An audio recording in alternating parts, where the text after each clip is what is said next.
Well,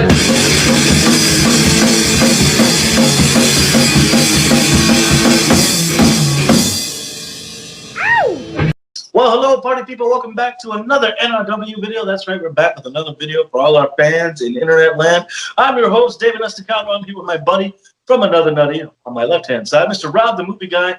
And today we're reviewing another film because we've been on a kind of an action kick flick here. Yeah. So what are we reviewing today, boss? Well, today we're going to be reviewing the biography film Tyson with our main man here, Mr. Michael Jai White. Not an action film, but definitely an interesting film for us to get into because this is going to be a film that we're going to be talking to you guys about the range that Mr. Jai White has here. So before we get into our thoughts on the film, let's roll the trailer here real quick. Roll it.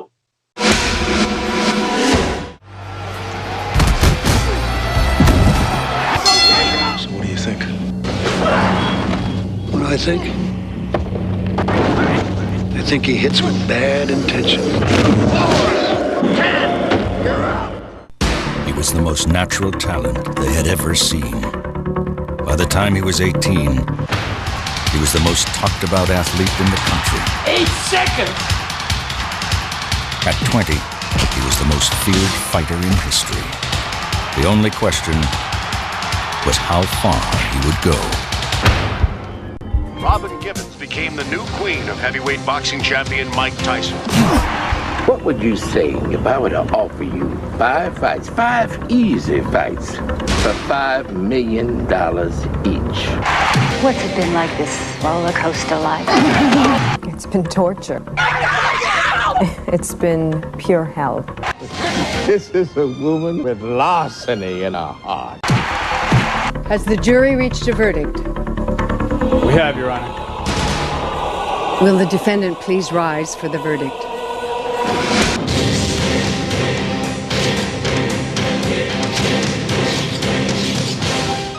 Tyson, the HBO original movie on HBO.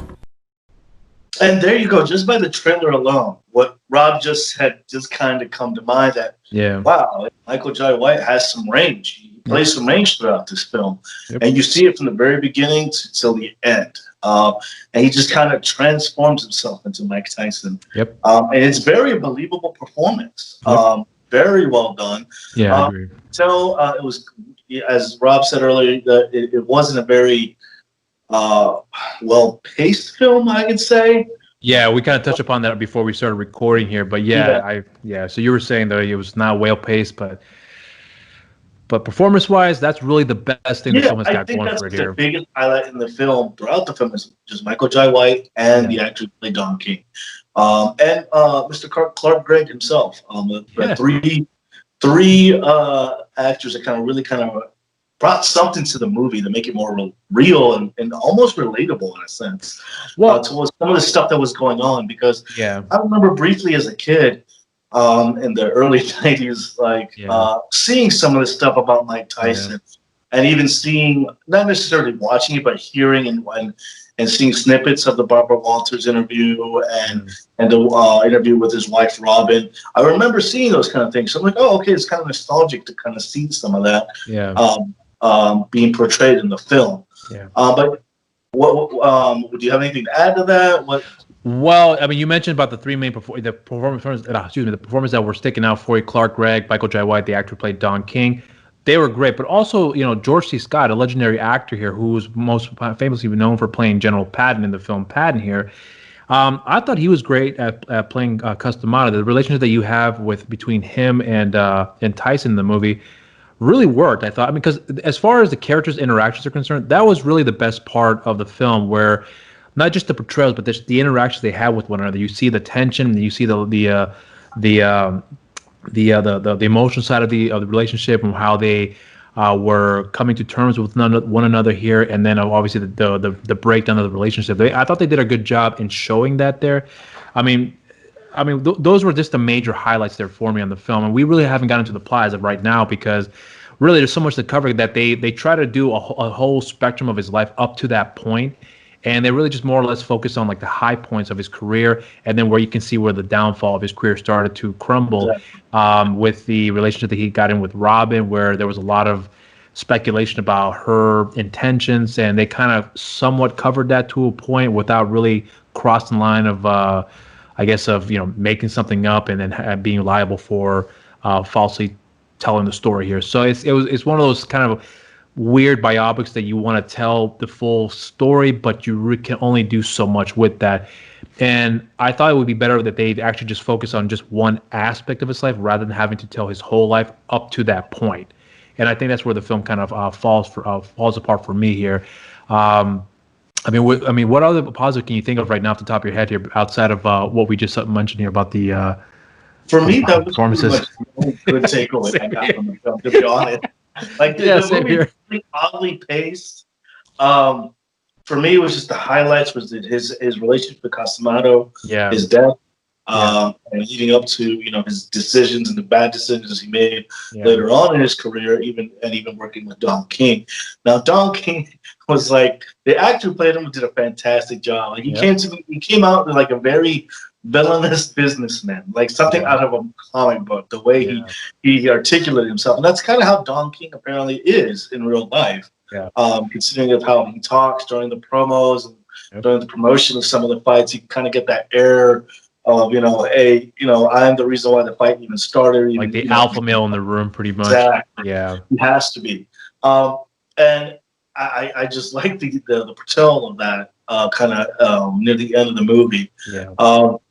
But yeah, it kind of like just fills out and ended in such a weird, odd way. It's kind of like, well, he eventually ending at the court case that you had, and essentially, or the rape allegations there that were pressed on him, and he ended up serving, I think, a year or two in prison, if I'm not mistaken, for the alleged crime there.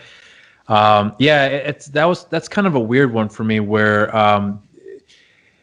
they didn't delve too much into it. They just kind of insinuated that something happened, but they never showed the events of what actually did happen, because obviously it's a lot of he said, she said type of scenario that eventually led to his conviction. But when I think about the movie now, I mean, we definitely covered a lot of the positives here for the film, which is obviously the performances. I really thought they did a good job in capturing a lot of those emotional moments here with the characters, with D'Amato and his being the father figure to Tyson, and the friction they had with Teddy Atlas and all the other trainers as well too, and who he got involved in his life, and were clearly using him for the purposes of fame, and how he's able to get access to all these things because of his fame, and then the downfall for that. But I mean, overall though, we mentioned the film was just okay. I thought the direction, as you mentioned before, was kind of uneven, and I agree with you on that, because although this is you can tell this is a much more expensive TV film for what we're used to seeing at that time, but it still had that same TV film elements to it that I thought almost held it back to reach its it almost felt like a Hallmark HBO movie. Right. Well, I mean, it was an HBO film for sure, but you figured that they're going to allow more a little more, right? And I thought they were going to do that because I hadn't seen this film in such a long time that a lot of it I had forgotten all about it. But I thought that maybe upon reviewing it, that I would probably notice some things that would show its production values, how it was for HBO back at that time, because obviously HBO now is notoriously known for making film-like TV shows where they compare, and in some cases even surpass some films that are released in theaters now. Exactly. So I'm thinking, well, maybe HBO had that reputation. Maybe they had that reputation back then. They kind of somewhat did. I mean, it definitely was a step up in terms of TV production is concerned, but it still had those restrictions that they were accustomed to at that time. So it's probably a victim of the circumstances there. But I mean, overall, it was just an okay film. Performances fantastic. Film-wise, just okay. The boxing scene, I didn't think all that great. The boxing, the action sequences were a bit of a letdown too. Especially considering other movies that were out at the time. Yeah. Just the framing was off. Yeah. Like I got into the action. And then you mentioned earlier, I even did the same thing where like I went back, like I don't remember that fight. Let me go watch that fight real quick. Yeah. I went to some YouTube digging to see if I can get some clips of the actual fights throughout the film. They stood somewhat close to what happened, but of course they took some liberties for the movie. But it's not as dynamic or as impactful as it is for like other other movies like Rocky or heck, even an anime. Even Hajime no Ippo has more impactful fights. Even with some of the fight scenes that it did in this movie, that says a lot. Well, one thing I want to point out too, because was that we touched upon about before we started recording here, is that I mentioned that Michael Jai White, being that he's from that same area that Tyson was from here, this is a guy who, if you guys ever watch interviews of him, he's a very well-spoken man, very on point, very articulate, and certainly very smart too. So the fact that he was able to really focus on some of those nuances of Mike Tyson's, the vulnerabilities and the anger side of him, there's a lot that he really does well in touching upon that part of Tyson. And the fact that he had access to a lot of people that were training with him, that do have direct contact with him, he had access to some information. So to really kind of get that vulnerable side of him in the film, though, that for those scenes that are required for those emotional impacts there, I thought he did a really good job with that. And the fact that he really was very on point with those performances, and also clearly he has the physicality for it because he's a naturally large man as it is, and he does have the martial arts background. So that part of it, which helped for even for some, like I said, the choreography in the fight scenes weren't bad. They were realistic, and they were, you could tell that they had done their training, especially Michael Jai White, but it was the way that they shot it that it just looked weird. It wasn't executed that well, I thought. Yeah, I definitely think it was executed all that great. But I mean, that's really it. So there's not much I can add even to that there. I mean, outside of the way the film had ended, which I thought was kind of okay, and I understand why they ended it that way, because it kind of leaves you with this ambiguous ending about, did it actually happen? Is it true? Is it not? There's a lot for you to question there. But it just really didn't have that impact where I thought, wow, this is a fantastic movie with great performances. It's just great performances, okay film. And I don't think I've come across something like that in quite some time, where you have a film that is surviving off the performances, but the story itself is kind of weak. And it's strange because you're taking off of real life events, and like I said, they just try to cover too many things at once in an hour and 40 some odd minutes here. There's a lot of the flaws that are going to be exposed as a result of all those, about trying to combine all the stories together there. So that's all I can really add to that there. I don't know if you want to. There's nothing I can say from my mouth. That's like how I felt. Like, it's like great performances, meh movie. That's it. What would you give it? I would say this. I don't think the film was great. We already talked about that. If you're going to watch it, I would solely recommend it for the performances of Michael Jai White. Michael Jai White is fantastic in the movie. He sounds like Tyson. Face-wise, he doesn't look like Tyson exactly, but he definitely has the physique for the part, and he does a great job. This guy can really act. When you watch this movie, you can see that, oh, wow, he's a very good actor. And I don't think a lot of people realize that he's able to do other things outside of action. He's done some roles with Tyler Perry, of course, and he's done other things in sides of comedy that I don't think a lot of people realize he has his hands in, and he's really good at all those parts. This film, for me, really is the showcase where, if you want to see how good he really is, watch this movie, watch his performance. I think you cannot deny that he's on point with his performance there. So under that, I would recommend give it a watch. It's definitely worth a high cheers. High cheers. High cheers. Michael Jai White deserves high cheers. The movie deserves a watch. Yeah, you may have a shot with it. You may enjoy it after a few shots. That's how I put it. But anyways, so those are our thoughts here on the film. And if you guys have seen the movie, let me know what you guys think of it there. Put it in the section in the comment section down below, because we're curious to see what you guys think of the film. Did you guys thought Michael Jai White did a great job performing as Tyson, or did you think he did a terrible job here? Let us know your overall thoughts on the film. And if you've never seen the film, check it out and let us know what you think in the comment section down below. Here. Let us know, are you hyped for the new film that's been? Yeah, sure. Jamie Foxx. Jamie Foxx is going to be playing, and you can tell he's been training. He's been kind of getting ready for the role. So that's down the works too. Are you hyped for that? Let us know in the comments below. That being said, Rob, where can they follow us?